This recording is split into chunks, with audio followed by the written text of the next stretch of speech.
प्रजीत sir का जो vision था, उनका जो प्रेजेंटेशन था, उसका कंटिन्यूटी में मेरा प्रेजेंटेशन रहेगा. So my presentation, what we are going to discuss is, we are going to talk about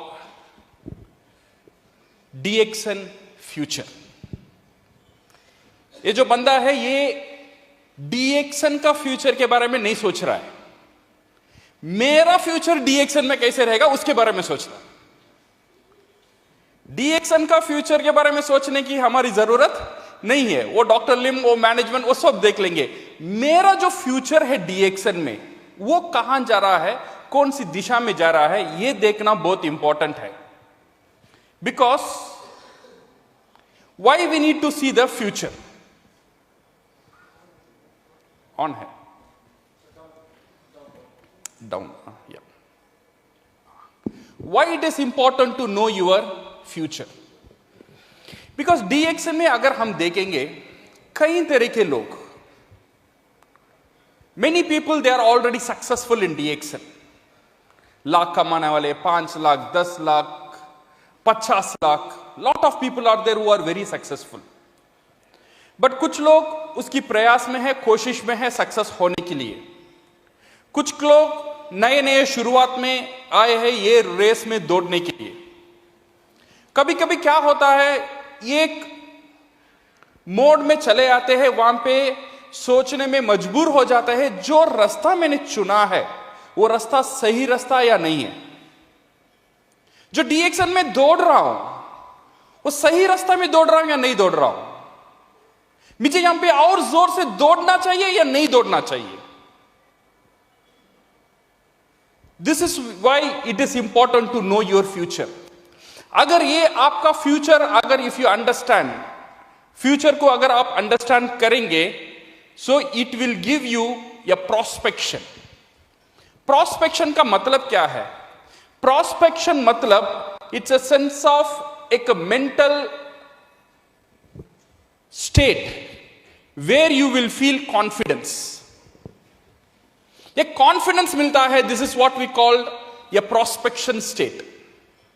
जब आप फ्यूचर को देखते हो, you will get some confidence. You will have motivation, you will have focus, and you will have happiness. ये जब भी मिलेगा when you see the future clearly. Chennai में मेरा एक दोस्त था. उसने क्या किया, चेन्नई शहर से बाहर उसने एक जमीन खरीदा. उसने कोई रियल एस्टेट वालों ने उसने जमीन बेच दिया. उसने पूरा पैसा, उसका जो करियर में जितना भी सेविंग था, सारी सेविंग वो जगह में डाला. जगह में डालने का बाद 2 साल का बाद मैं उससे मिला. मैं पूछा तू कैसा है? वो बोल रहा उतना अच्छा नहीं हूं. क्यों? ये देखना, मेरा पूरा फ्यूचर में यहां पे डाल दिया. वो समय ये डिसीजन मुझे सही लगा, तो इसीलिए मैंने वहां पे डाल के पूरा जमीन खरीदा. बड़ी अभी पता नहीं यहां पे कुछ डेवलपमेंट नहीं हो रहा है, और ये जमीन बेचना चाहूं या ना चाहूं, अगर बेचने के लिए लोग भी नहीं आ रहे, खरीदने के लिए लोग भी नहीं है, तो इसीलिए मैं परेशान हूं. मुझे पता नहीं मेरा फ्यूचर क्या होगा. तो मैंने उसको बोला, अच्छा यू डोंट वरी, मेरे कुछ दोस्त है, मैं उनसे पूछूंगा अगर ये जमीन को कैसे बेचने के मैं तुझे इंतजाम कर रहा हूं. मेरा एक दोस्त था CMDA में, चेन्नई मेट्रोपॉलिटन डेवलपमेंट अथॉरिटी में काम कर रहा है. मैं उससे पूछा, ये जमीन है, मेरा दोस्त वो बेचना चाहता है, तू अगर तेरा कोई कॉन्टैक्ट है तो मुझे बता. वो जो CMD में काम करने वाला, उसने बोला, तेरा दोस्त को बोल वो जमीन कभी भी नहीं बेचने का. बिकॉज वो जो जमीन है ना, उसका पास मेट्रो ट्रेन का एक बड़ा हब आने वाला है. उसका सामने एम्स का हॉस्पिटल आने वाला है. उसका 1 किलोमीटर पीछे नया तमिलनाडु गवर्नमेंट का सेक्रेटरीट होने वाला है. तो इसीलिए उसे बोल ये जमीन को कभी भी नहीं बेचने का. मैं मेरा दोस्त से गया, मैंने बोला, देख तू बेचना चाहता है, ये वहां पे मेट्रो आने वाला है, सेक्रेटरीट आने वाला है, एम्स आने वाला है, मैं हर एक इंफॉर्मेशन दे रहा हूं, उसका अंदर जो कॉन्फिडेंस लेवल है वो बढ़ता गया बढ़ता गया। जब मायूसी था उसका चेहरे में खुशी मुझे नजर आया। मैं अभी उसे बोला बेचना चाहता है मुझे बेच दे, वो सब बोला नहीं बेचूंगा, ये जमीन को मैं कभी भी नहीं बेचूंगा। सेम इंसान सेम जमीन, एक हफ्ते पहले उसका डिसीजन दूसरा था। सेम जमीन में एक हफ्ते पहले उसका डिसीजन दूसरा बन गया। कैसा बना? क्या ऐसा हुआ उसका डिसीजन ऐसा बदला? क्यों बदला? क्यों बदला? बिकॉज एक ही चीज, फ्यूचर का इंफॉर्मेशन उसे मिला, उसने फ्यूचर को देखा, इसीलिए उसका अंदर जो कॉन्फिडेंस आया, इसीलिए उसका अंदर जो मोटिवेशन आया, इसीलिए उसका अंदर जो हैप्पीनेस आया। वो जमीन में अभी भी कुछ भी नहीं हुआ, बट होने वाला है, ये भरोसा, ये इंफॉर्मेशन, दिस कॉन्फिडेंस, ये फ्यूचर को देखा, इसीलिए उसका अंदर कॉन्फिडेंस आया। इसीलिए दोस्तों DXN का फ्यूचर कहां है ये देखना बहुत बहुत जरूरी है, हमारा कॉन्फिडेंस के लिए, मोटिवेशन के लिए, फोकस के लिए और हैप्पीनेस के लिए। So where DXN is going and how we are going, because हर वक्त मोटिवेशन हमारा साथ ही नहीं रहता है। कुछ टाइम मोटिवेटेड रहते हैं, कुछ मोटिवेशन चला जाता है, कुछ टाइम ऐसे मुसीबत आ जाता है, सोचने में मजबूर कर देता है रास्ता सही है या नहीं है। इसीलिए ये जो इंफॉर्मेशन साथ में रहना बहुत जरूरी है, तो हमारा मोटिवेशन को, काम करने का जो हमारा जज्बा को बढ़ा रखे। सो माय डियर, तो नाउ लेट अस फोकस। अगर if you want to see the future, अगर आपका फ्यूचर देखना चाहते हो कहां है, ये फ्यूचर कुछ फैक्टर में डिपेंडेंट होता है। नंबर 1, ये डिपेंडेंट होता है इन द इंडस्ट्री इटसेल्फ। ये जो हमारा इंडस्ट्री है, डायरेक्ट सेलिंग इंडस्ट्री, इसका फ्यूचर क्या है ये देखना बहुत जरूरी है। इसका फ्यूचर कितना मजबूत है ये देखना बहुत जरूरी है। अगर ये हमें मालूम पड़ जाता है तो हमारा फ्यूचर, हम ये कंक्लूजन में आ सकते हैं, तो हमारा फ्यूचर भी बहुत ताकतदार है। ये जो फेसेस है, this is the face of any industry. जो भी इंडस्ट्री आता है, इमर्ज होता है, सक्सेस होता है, ये फेस से गुजरता है। Not only direct selling industry के बारे में बात नहीं कर रहा हूं, सारी industry. You talk about banking industry, you talk about insurance industry. ये कैसा हुआ? पहला शुरू होता है एमरजेंस ऑफ एन इंडस्ट्री। एक इंडस्ट्री शुरू होने का कुछ आइडियाज कुछ लोगों का साथ आता है। वो आइडिया आने का बाद वो लोगों का साथ शेयर करते हैं, ऐसा एक आइडिया आया है, तू क्या बोलता है, let us start this industry. ये आइडिया आने का बाद पहला स्टेप आता है रेसिस्टेंस। लोग नया आइडिया को जल्दी नहीं मानते। जैसा हुआ बैंकिंग। जब बैंकिंग शुरू हुआ था, लोग बोले थे, उस टाइम में क्या होता था, सारी पैसा घर में ही रखते थे। एक बंदा जाके बोला, भाई तेरा पैसा, सारी पैसा मेरे पास है, मैं रख लूंगा। तो लोगों को अजीब से लगा, मेरा पैसा तेरा का नहीं क्यों दूं, मेरा पैसा मैं खुद रखूंगा ना। बिकॉज वो टाइम किसी को जानता, मेरा पैसा तू क्यों मांग रहा है, नु तेरा पैसा था, मैं सुरक्षित रखूंगा, वो मैं खुद रख लूंगा। सो शुरुआत में ये बैंकिंग इंडस्ट्री का इतना आसान से इमर्ज नहीं हुआ। देन लोगों को पता चला चोरी हो रहा है, ये हो रहा है, उसका एडवांटेज के बारे में पता चला।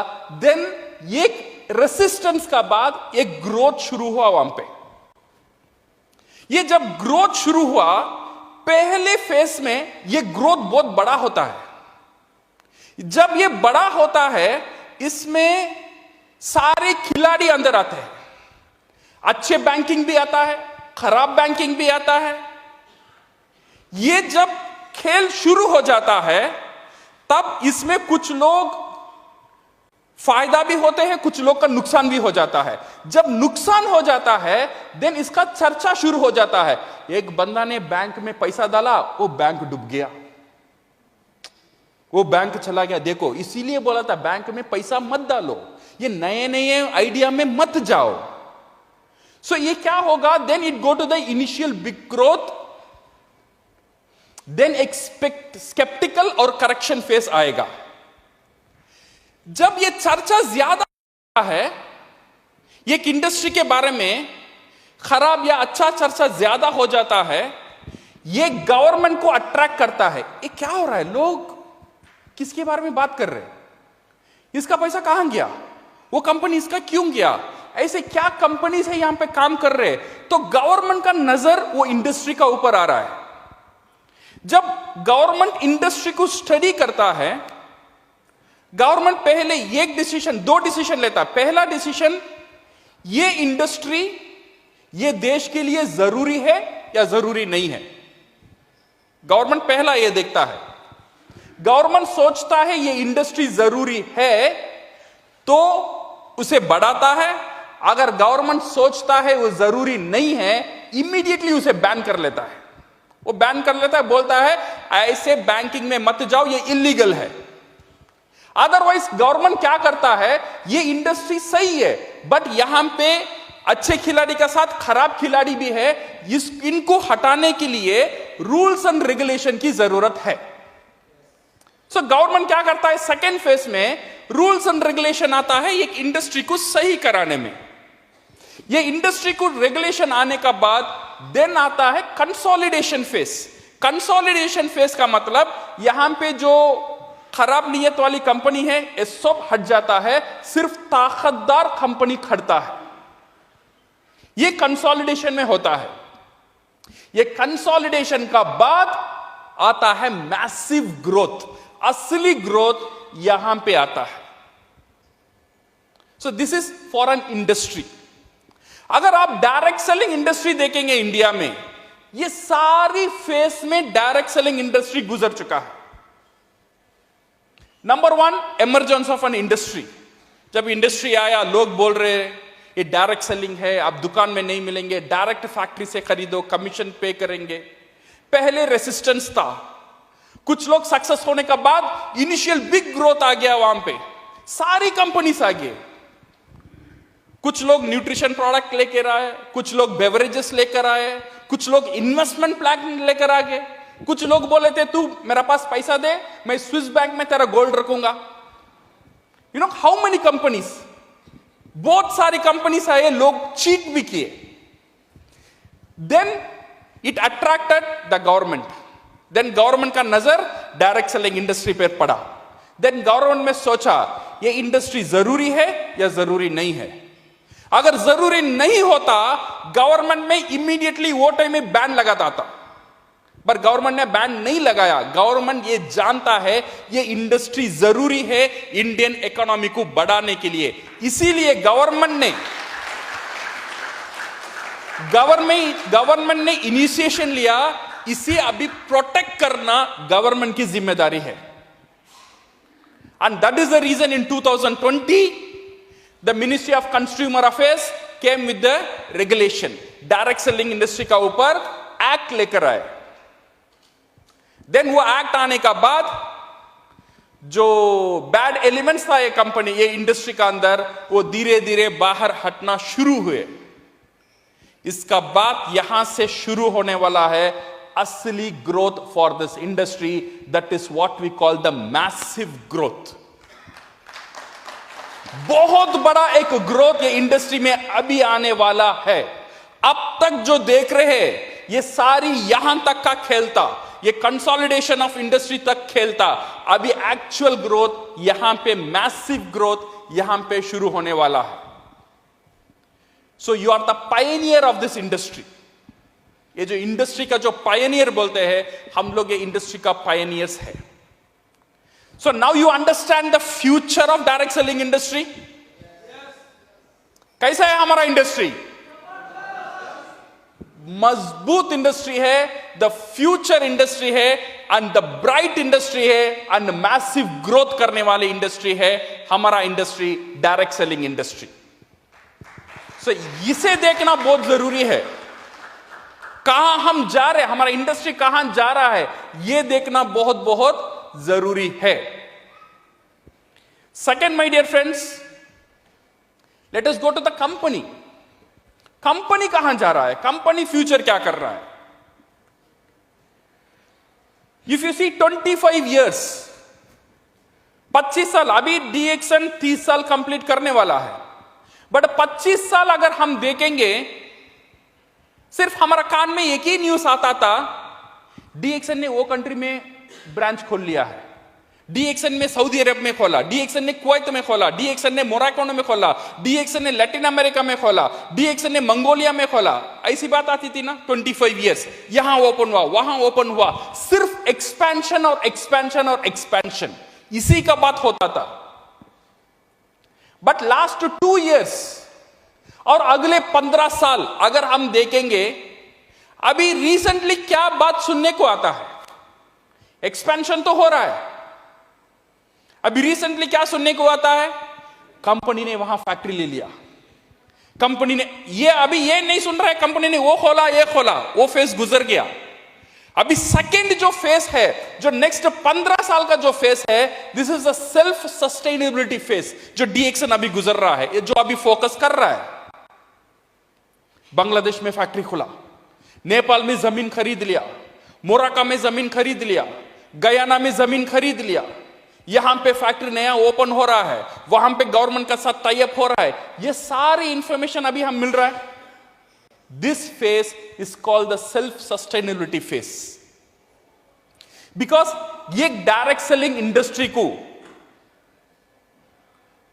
परमानेंट रहना है, 2 चीज जरूरत है, एक एक्सपेंशन होना है, सेकेंड सेल्फ सस्टेनेबल होना है। हर एक कंट्री आत्मनिर्भर होना बहुत बहुत जरूरी है। सिर्फ फैक्ट्री का ऊपर कंपनी काम नहीं कर रहा है। प्रजीत सर ने बोला 10,000 एकड़ जमीन, कैन यू इमेजिन 10,000 एकड़? 1 acre is around 42,000 square feet. We are not talking about 10 acre, we are not talking about 100 acre, we are talking about 10,000 एकड़। अगर कार में जाएंगे तो 4 घंटा लगेगा सिर्फ एकड़ क्रॉस करने में। सो इतने बड़ी जमीन व्हाई वी नीड? ये फैक्ट्री के लिए नहीं है, definitely this is for your cultivation. So DXN कहां जा रहा है? कल्टीवेशन से लेकर, फैक्ट्री से लेकर, everything it will be in its own control, वो खुद का हाथ में रखेगा, सो दैट दिस कंपनी किसी का ऊपर निर्भर करने की जरूरत ना आए। Now no need to depend on anything. This is what DXN is going. So what will happen is, it will become the everlasting company. So this is what we should know about the future.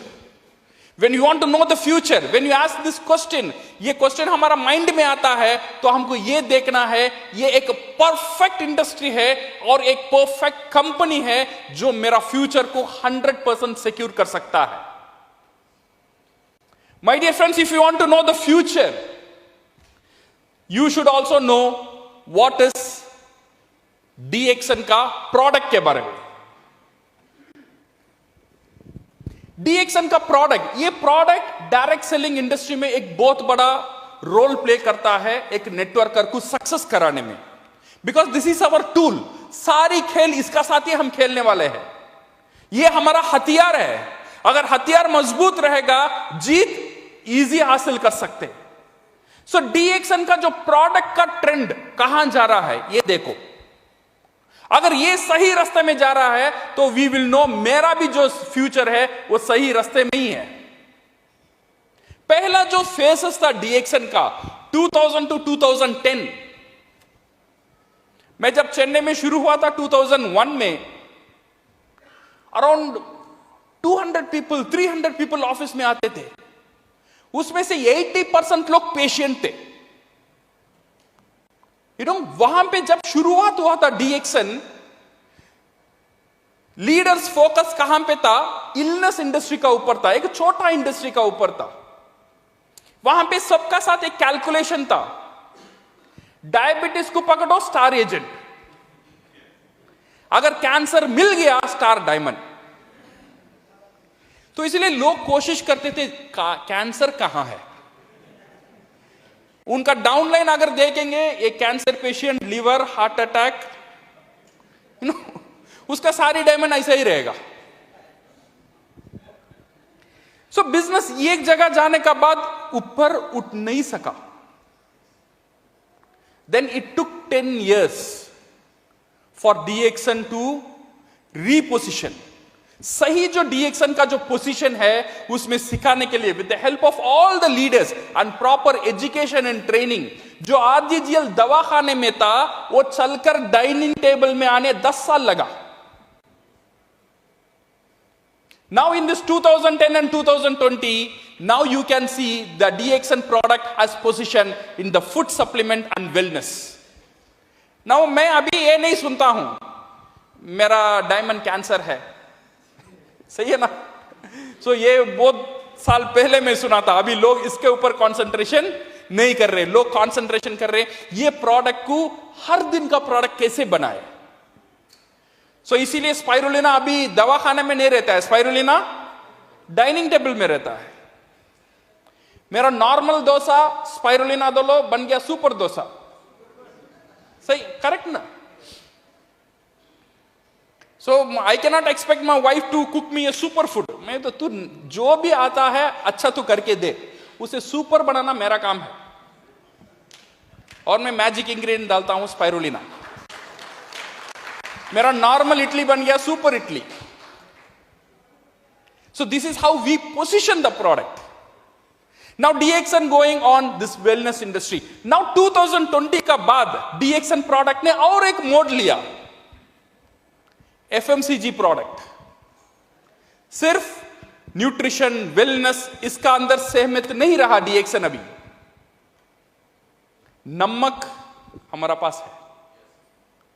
Yes, डीएक्सन का 2001 में सोच का बाहर था RGGL company नमक बेच सकता है, but now you see we have नमक हमारा पास है। अभी जैगरी गुड़ हमारा पास आने वाला है, जो कपड़े धोने का लिक्विड हमारा पास है, सामान धोने का लिक्विड हमारा पास है, फ्लोर क्लीनर हमारा पास है, हर एक एफएमसीजी प्रोडक्ट हमारा पास है। और इतना बड़ा फैक्ट्री तेलंगाना में 200+ प्रोडक्ट आएगा। आप जो भी प्रोडक्ट का नाम लोगे वो प्रोडक्ट डीएक्सन का साथ रहेगा। This is what the future. आपका जो हथियार है कितना मजबूत होने वाला है और कितना मजबूत है अभी वो समझना बहुत जरूरी है प्रोस्पेक्शन के लिए, वो कॉन्फिडेंस के लिए। अगर ये सही रास्ता में जा रहा है तो मेरा फ्यूचर भी सही रास्ता में जा रहा है। If you want to know the future, you should know about your action trend. मैंने बोला 3 चीज, इंडस्ट्री, कंपनी, प्रोडक्ट एक तरफ, आपका फ्यूचर डिपेंड होता है आपका काम से, ये और एक तरफ। Your action trend is also very important.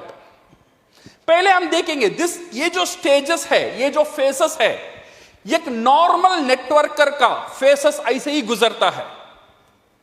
पहला फेस होता है स्टार्टिंग स्टेज, जब वो मेंबरशिप साइन करता है और डीएक्सन में आ जाता है। This is what we call the starting stage. Starting stage आने का बाद देन ही बिल्ड द बिजनेस, ट्रेनिंग लेना, प्रोडक्ट बेचना, स्पॉन्सरिंग करना, सेमिनार अटेंड करना, वो बिल्ड करता है। बिल्ड करने का बाद थर्ड स्टेज आता है मोमेंटम। मोमेंटम फेस का मतलब उसका स्टेटस बड़ा होना शुरू होता है। स्टार एजेंट बन गया, स्टार रूबी बन गया, स्टार डायमंड, और बोनस भी बढ़ना लगता है और स्टेटस भी बढ़ना लगता है। This is what we call the momentum. एक मोमेंटम, एक तेज रफ्तार पड़ता है। This is what the momentum stage. एक मोमेंटम स्टेज का बाद एक आता है स्टेबिलिटी स्टेज। वहां पे लीडर को महसूस होता है अभी मेरा बिजनेस सुरक्षित है, मेरा बिजनेस ऑटोमेटिकली बढ़ रहा है, this is what we call the stability stage. वो स्टेबिलिटी स्टेज का बाद आता है सक्सेशन स्टेज। दैट मींस उसका नीचे लीडर तैयार हो गए। अभी ये बिजनेस मेरा ऊपर डिपेंडेंट नहीं है, वो ये डिपेंडेंसी मेरा टीम का साथ चला गया है। अगर अभी मैं रहूं या ना रहूं, ये बिजनेस चलता ही रहेगा। मैं काम करूं या ना करूं, मैं इंडिया में रहूं या गोल्डन वीसा लेकर दुबई में चले जाऊं, मेरा टीम काम करता ही रहेगा, जो प्रोफेसर का साथ हो रहा है। सक्सेशन स्टेज उन्होंने दे दिया, ये बिजनेस अभी तुम्हारा है, संभालो। बिकॉज उनको ये भरोसा आ गया, ये लीडर इतना बढ़ गए, ये बिजनेस वो खुद संभाल सकते हैं। Then you go to the retirement stage. अभी सो जाओ, नाचो, गाओ, काम करो, नहीं करो, कुछ भी करो, ये जो व्हील है, ये जो सिस्टम है, ये चलता ही रहेगा, चलता ही रहेगा, चलता ही रहेगा। This is the faces of A proper networker. But सारी नेटवर्कर का फेसेस ऐसा नहीं जाता है। यहां पे कुछ रोड डिविएशन भी ले लेते हैं। कुछ लोगों का कैसा होता है, स्टार्टिंग स्टेज होता है, देन बिल्डिंग स्टेज आता है, देन एक मोमेंटम स्टेज शुरू होता है, स्टेटस बढ़ता है, बोनस बढ़ता है। But after that you can see और एक स्टेज आता है, डिक्लाइन स्टेज। यू नो 5 साल पहले मेरा पीवी कितना था, ऐसे कुछ लोगों को साथ बात होना शुरू हो जाता है। 5 साल पहले इतना बड़ा टीम था मेरा, 2 साल बाद मेरा इतना था, ये था, वो था, वो पास्ट में बात करते थे। This is what we call the decline stage. उनका मोमेंटम स्टेबिलिटी में नहीं गया, डिक्लाइन में आ गया।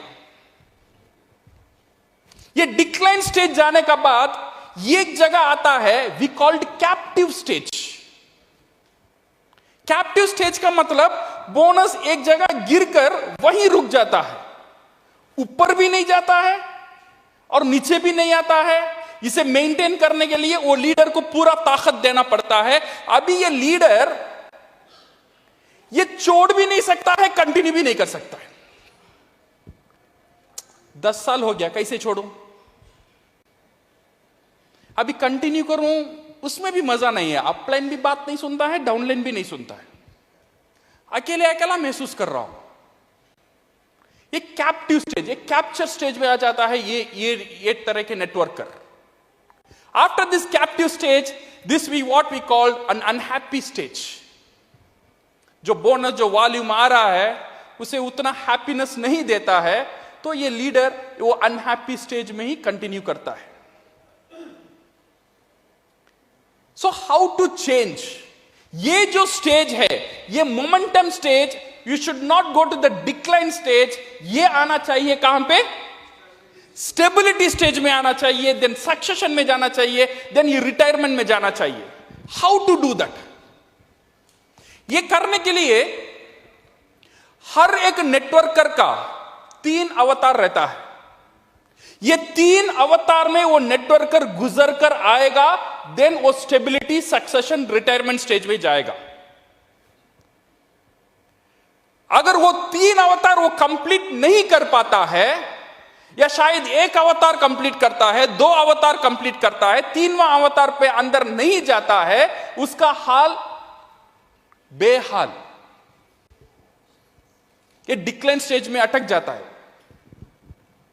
नेटवर्कर का क्या अवतार है? We tell this is what we call the starters phase. सही है ना?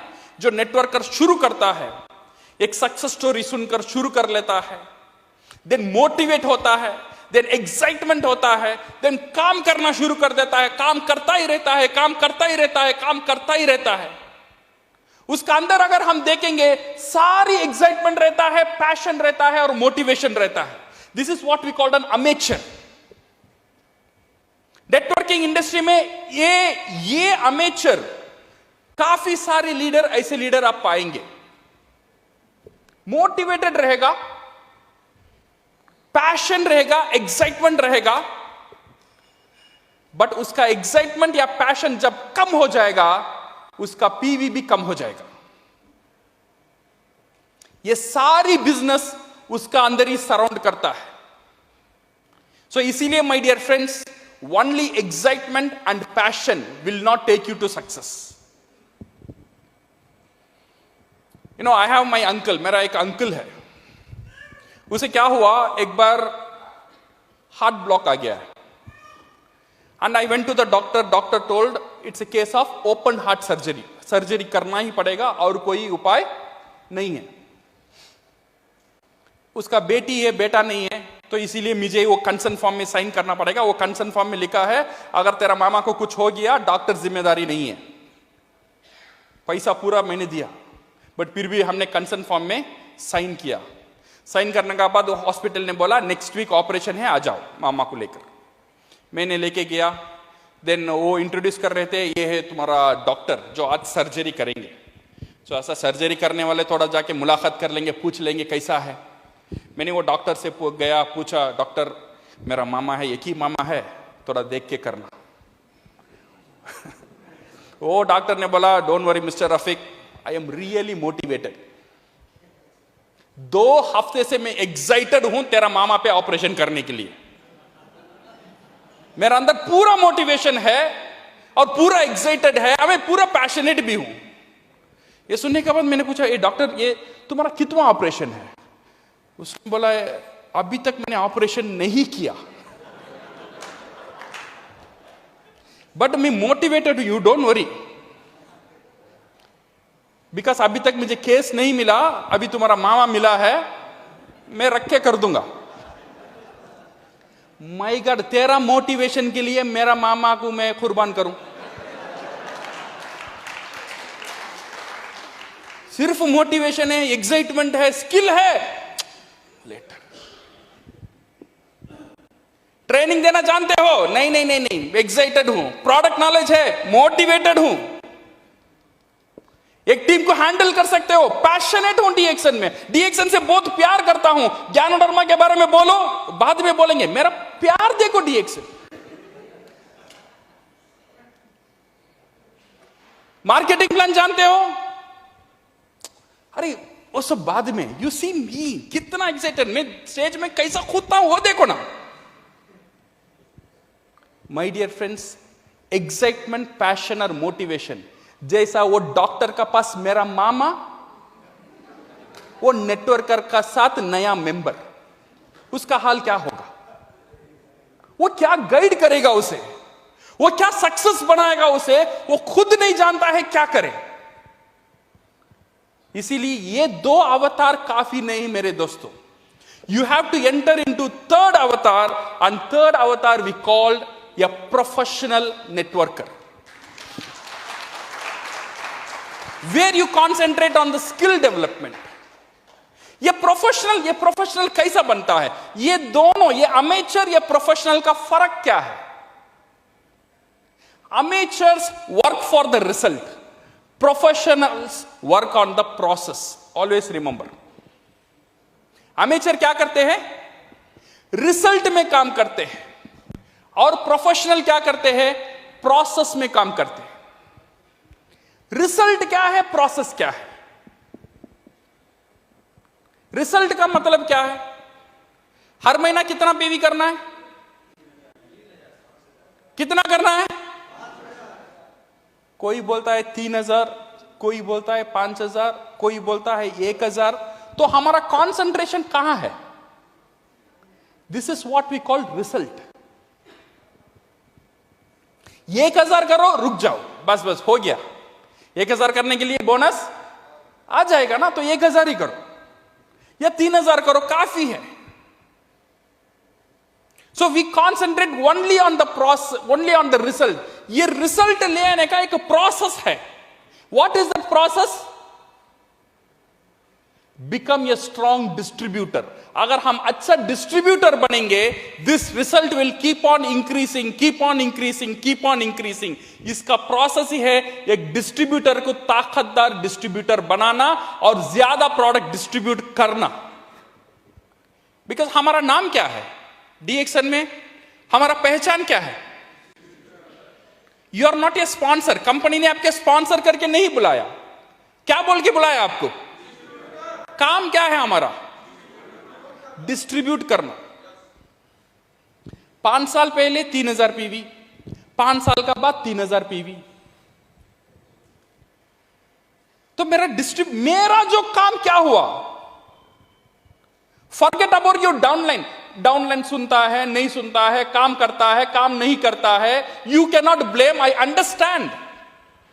बट मेरा जो काम है, आपका जो काम है, जो डिस्ट्रीब्यूट करना, अगर 5 साल पहले भी 3000, 5 साल का बाद भी 3000, 15 साल का बाद भी 3000, 5 प्रोडक्ट तब भी 3000, 50 प्रोडक्ट आएगा तब भी 3000, 500 प्रोडक्ट आएगा तब भी 3000, whom to blame? So my dear friends, understand the process. ये जो पूरा खेल है डीएक्शन का, ये नेटवर्क मार्केटिंग का पूरा खेल है, डिस्ट्रीब्यूशन में ही है। जितना ज्यादा प्रोडक्ट हम डिस्ट्रीब्यूट करेंगे उतना ज्यादा पीवी।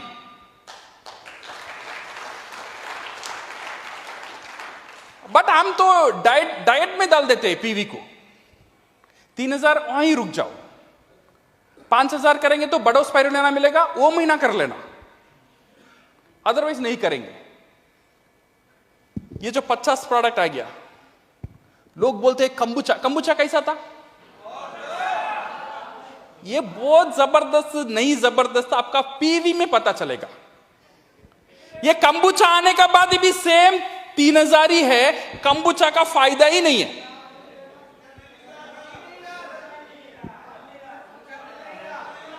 मिलेगा भी नहीं, ये मिलने वाला भी नहीं, बिकॉज जो लोग पर्सनल पीवी नहीं बढ़ाते हैं उनको कंबुचा नहीं मिलेगा।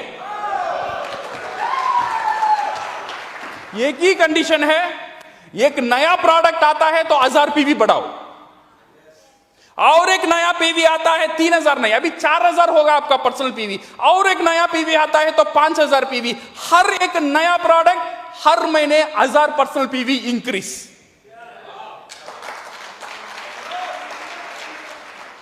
वाव टाव सब ठीक है, अभी वो पीवी में क्या करना है वो देखो। Because my dear friends, please understand, ये पूरा खेल यहां पे ही है। प्रोडक्ट का खेल है, डिस्ट्रीब्यूशन का खेल है, आपका पर्सनल पीवी बढ़ाने का खेल है। You see this one, India and Peru, जो प्रजीत सर ने बात कर रहे थे। इंडिया का पॉपुलेशन 140 crores, पेरू का पॉपुलेशन 3.7 crores। एवरेज इनकम, एक आदमी का एवरेज इनकम हर महीना इंडिया में 42,000 रुपीस। पेरू में एक आदमी का एवरेज इनकम इज 35,000 रुपीस। तो इससे यह भी पता चलता है पेरू इंडिया से बहुत अमीर देश नहीं है। सेकेंड चीज, एक्सपेंसेस, जो प्रोडक्ट खर्चा, जो प्रोडक्ट का जो दाम है, अगर एक रोटी इंडिया में 100 रुपया है, पेरू में सेम रोटी 135 रुपीस है। उनका एक्सपेंसेस भी ज्यादा है और इनकम भी कम है।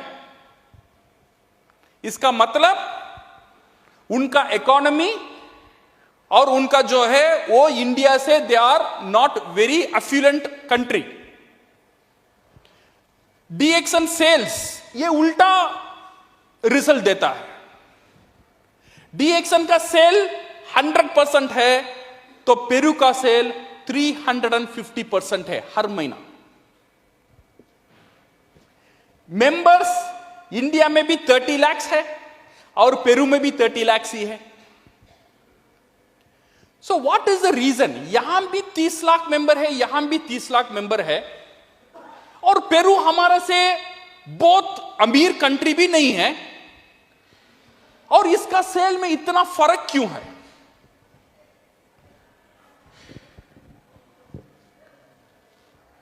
Because of the personal PV and the average purchase. अगर इंडिया में अगर हम देखेंगे 1000 पीवी करने में 3000 रुपया लगता है, 3000 पीवी करने में 9000 रुपीस लगता है। वेरस इन पेरू उनका 1000 पीवी माने 30 पीवी करने में इंडियन वैल्यू में 10,000 रुपए का प्रोडक्ट परचेस करते हैं। 3000 मेंटेन करने के लिए वहां पे 100 पीवी, इनके लिए हर एक व्यक्ति 30,000 का प्रोडक्ट खरीदता है। इंडिया में एवरेज परचेस एक डिस्ट्रीब्यूटर एवरेज पर मंथ 6,100 खर्चता है, एक डीएक्सन डिस्ट्रीब्यूटर। वेरस इन पेरू हर एक डिस्ट्रीब्यूटर 20,000 खर्चता है डीएक्सन प्रोडक्ट खरीदने में। सो इसमें और गौर कर कर देखेंगे, आपको वो कैलकुलेशन पता चलेगा। ये जो एवरेज परचेस 6,100, यहां पे 20,000, ये 3.5 गुना ज्यादा है, इसीलिए उनका सेल भी 3.5 गुना ज्यादा हो गया है। अगर हमें भी उनसे पार करना है तो ये 6,000 से बाहर आना चाहिए। 6,000 का मतलब 2,000 PV on an average. Each and every DXN distributor 2,000 personal PV maintain करता है। तो हमें 1,000, 2,000, 3,000 से बाहर आना है। अगर आपको पेरू को बीट करना है, इसे बीट करना चाहिए। जब तक इसे हम बीट नहीं करेंगे, हम पेरू का पास जा भी नहीं सकते। इसे बीट करना है तो 20,000 का बीट करने का मतलब हर एक व्यक्ति एवरेज 7,000 पीवी मेंटेन करना चाहिए। Only you maintain 7,000 PV, you can reach Peru. और पेरू से ज्यादा जाना चाहिए तो 10,000 पकड़ो। तो खेल पर्सनल पीवी में ही है। सो ये मेंटालिटी से बाहर आना बहुत जरूरी है। 1,000 में बोनस आता है, 3,000 में ये हो जाता है। मैंने प्रजीत सर को बोला, सर अब 3,000 पीजी पीवी में मैंडेटरी मत करो। अगर करना है तो पर्सनल पीवी 3,000 मैंडेटरी करो। आप राजी हो? आप राजी हो? Personal PV should be 3,000। Personal PV 3,000 मत बहुत बड़ा पार्ट नहीं है। 3,000 मीन 9,000 रुपीज ऑफ प्रोडक्ट। पूरे महीने में एक इंटरनेशनल ब्रांड का डिस्ट्रीब्यूशन लेने वाला अगर 9,000 प्रोडक्ट भी खुद नहीं खाता है और नहीं बेचता है, वो क्या काम कर लेगा पूरा 30 दिन में?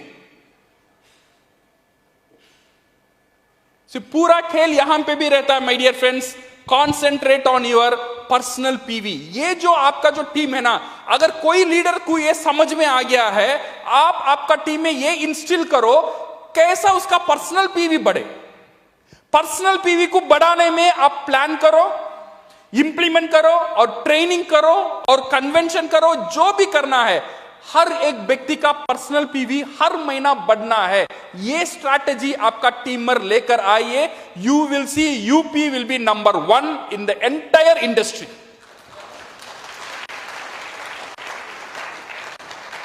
हम कर सकते हैं?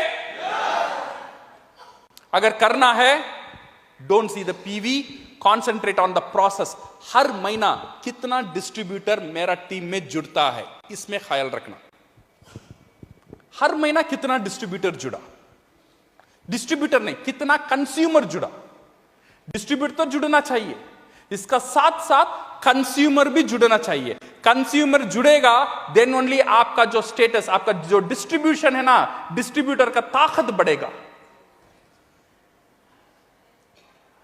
When you become star agent, इसका मतलब क्या है?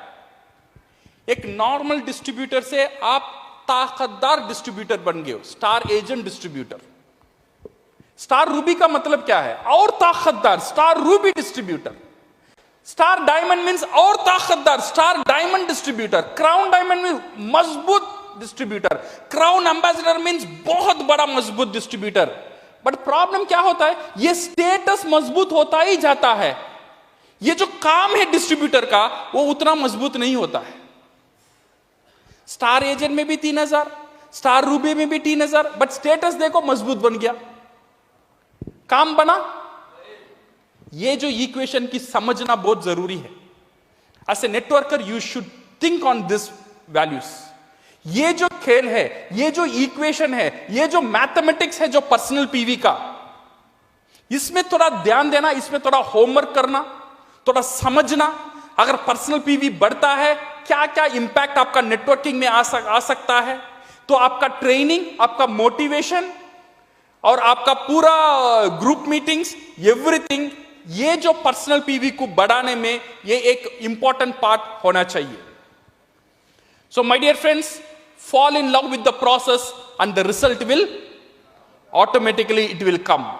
No matter how dirty your past is, your future is still spotless. Remember this. आपका जो पास्ट कैसा गया मुझे भी पता नहीं, आपको भी उतना गौर करने की जरूरत नहीं है, बट आपका फ्यूचर जो है बहुत ब्राइट है, बहुत बहुत उज्जवल है और बहुत स्ट्रांग है। Because your future, you are in the wonderful and the strongest and everlasting industry. You are in the direct selling industry. And you are in the DXN company, the most stable company in the entire world in this industry. और आपका जो product है, you name it, we will have it. आप नाम लो, वो हमारा पास रहेगा। ऐसे मोड में DXN का प्रोडक्ट प्रोडक्शन चल रहा है। And your action should concentrate on the process. सिर्फ रिजल्ट में कंसंट्रेट मत करो। अगर प्रोसेस में आ जाएगा, you will get that prospection, वो confidence, you are in the right system. Because DXN का जो सिस्टम है is built for success. हमारा जो सिस्टम हम बोलते हैं 3 ही स्टेप है। गुड कंज्यूमर, सेकंड क्या है, गुड डिस्ट्रीब्यूटर, और number 3 is good networker. That's all. अच्छा डिस्ट्रीब्यूटर बनना, सेकंड अच्छा डिस्ट्रीब्यूटर बनना माने कंज्यूमर को जोड़ना, थर्ड अच्छा नेटवर्कर बनना माने डिस्ट्रीब्यूटर को जोड़ना। सिर्फ 3 ही सिस्टम है। ये 3 सिस्टम अगर हम ख्याल रखेंगे, जो ये जो प्लेटफॉर्म है, जैसे मैंने बोला था ना, जो दादर का जो स्टेशन में जो सिस्टम है, स्टेशन में खड़े जाओ, 2 मिनट का बाद आप ट्रेन का अंदर रहेंगे। बिकॉज उतना क्राउड रहेगा, you go and stand in the station. सिर्फ प्लेटफॉर्म में खड़ जाना, ट्रेन आएगा, 2 मिनट का बाद आप ट्रेन का अंदर। आप चल के जाने की जरूरत नहीं है। सिर्फ वो सिस्टम ऐसा बना हुआ है, ऑटोमेटिकली आपको ट्रेन का अंदर लेकर जाएगा। और DXN सिस्टम भी ऐसा ही बना हुआ है। ये प्लेटफॉर्म में खड़ जाओ, ऑटोमेटिकली आपको क्राउन एम्बेसडर बनाकर ही रहेगा। So thank you very much and all the best and go crown.